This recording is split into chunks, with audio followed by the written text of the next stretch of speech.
A chama inesperada. A noite em que o coração de John Wesley se aqueceu e incendiou o mundo.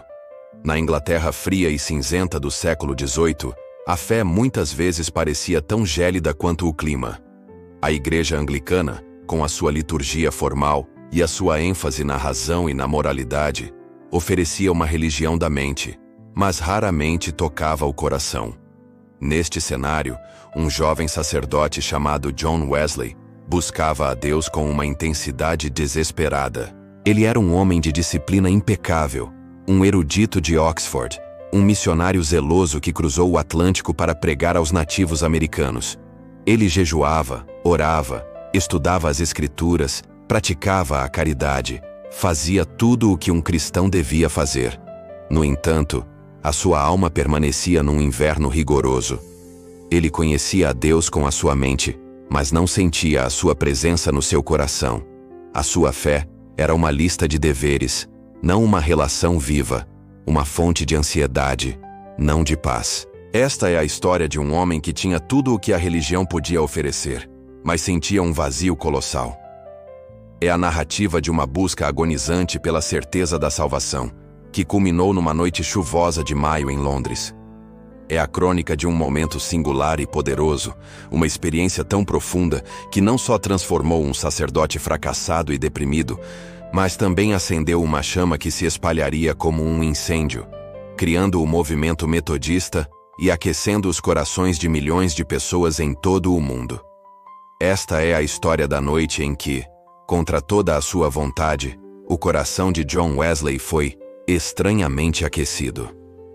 E se você está gostando desse conteúdo, dê o seu like, se inscreva no canal e compartilhe para continuar recebendo conteúdos como esse. A tempestade antes da calmaria. A jornada de um coração inquieto. Para entender o milagre de Aldersgate, é preciso primeiro entender a miséria que o precedeu. John Wesley, 1703-1791, era a personificação do esforço religioso. Em Oxford, ele e o seu irmão Charles fundaram o Clube Santo, um grupo ridicularizado pelos seus colegas como metodistas, devido à sua devoção metódica à oração, ao estudo bíblico e às boas obras. Eles viviam por regras estritas, acreditando que a santidade podia ser alcançada através da disciplina.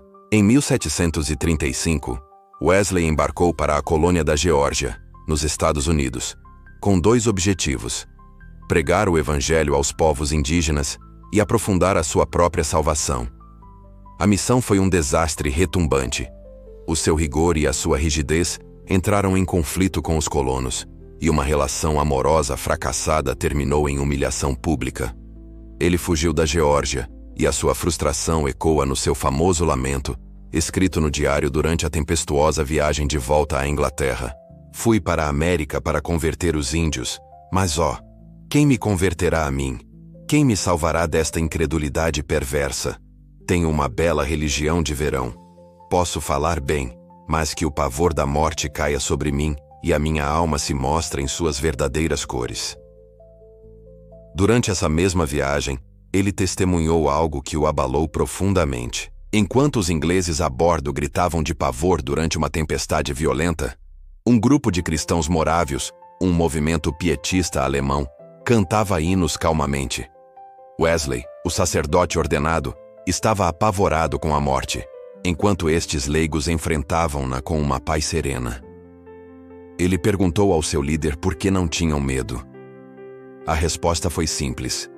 As suas mulheres e crianças não tinham medo de morrer. A fé deles era diferente. Eles tinham uma confiança pessoal em Cristo que Wesley, com toda a sua teologia, não possuía. De volta a Londres, deprimido e espiritualmente falido, Wesley procurou os morávios. Um deles, Peter Böhler, insistiu com ele para que pregasse a fé até que a tivesse. Böhler disse-lhe algo revolucionário. A fé não era apenas um assentimento intelectual. Era uma confiança profunda e transformadora que o próprio Deus operava no coração. 24 de maio de 1738. O dia do destino. O dia que mudaria tudo começou de forma sombria para Wesley. Ele escreveu no seu diário que se sentia deprimido e abatido. Naquela manhã, Ao abrir a sua Bíblia, as palavras que leu foram: "Não estás longe do reino de Deus." À tarde, ele foi à Catedral de São Paulo, onde o coro cantava um antífona que parecia falar diretamente à sua alma ferida. Ó Senhor, em ti tenho esperado, não me deixes confundido. A esperança começou a misturar-se com o seu desespero. Naquela noite ele foi, com muita relutância, very unwillingly, a uma pequena reunião de uma sociedade religiosa na rua Aldersgate. Era uma noite chuvosa, e o seu estado de espírito era de resignação. Ele não esperava nada. Sentou-se e ouviu enquanto um leigo lia em voz alta o prefácio de Martinho Lutero, a Epístola aos Romanos. É aqui que a história se torna a própria autobiografia de Wesley. Deixemos que as suas próprias palavras, escritas naquela noite no seu diário, descrevam o momento transformador.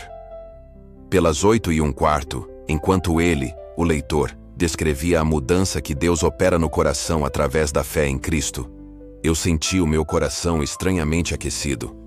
I felt my heart strangely warmed. Senti que confiava em Cristo, somente em Cristo para a salvação. E uma segurança me foi dada de que Ele havia tirado os meus pecados, sim, os meus, e me salvado da lei do pecado e da morte. Naquele instante, a busca terminou. A fé deixou de ser um esforço e tornou-se confiança. A salvação deixou de ser uma meta a ser alcançada e tornou-se um presente a ser recebido. O Deus que ele conhecia nos livros tornou-se o Salvador que ele conhecia no seu coração. Ele passou da religião sobre Jesus para uma relação com Jesus. O medo da morte que o assombrava no Atlântico foi substituído por uma segurança filial. Imediatamente, ele partilhou o seu testemunho com os outros na sala. Depois, correu para a casa do seu irmão Charles, que tinha tido uma experiência de conversão semelhante apenas 3 dias antes, e exclamou: "Eu creio." Juntos, eles e os seus amigos cantaram hinos de louvor noite adentro. O legado de um coração aquecido. A experiência de Aldersgate não foi um final, mas um começo explosivo. Aquele aquecimento estranho, no coração de um homem, tornou-se o epicentro de um dos maiores avivamentos espirituais da história. Antes daquela noite, Wesley era um pregador ineficaz. Depois daquela noite, ele tornou-se um dínamo de energia espiritual. Liberto da sua ansiedade paralisante, ele começou a pregar a mensagem da salvação pela fé a todos que quisessem ouvir, não apenas nas igrejas, que logo lhe fecharam as portas, mas nos campos, nas minas de carvão e nas praças do mercado. Ele viajou incansavelmente a cavalo por toda a Grã-Bretanha, pregando milhares de sermões e organizando os seus convertidos em pequenas sociedades para encorajamento mútuo. Este foi o nascimento do metodismo. O legado daquela noite de 24 de maio de 1738 é imenso. Mostrou que a fé cristã podia ser mais do que doutrina e dever. Podia ser uma experiência viva, calorosa e pessoal. A experiência do coração aquecido de John Wesley serve como um testemunho eterno de que a verdadeira transformação não vem do esforço humano, mas de um momento de confiança rendida. Um momento em que a graça de Deus entra e, de forma estranha e maravilhosa, aquece e muda tudo para sempre.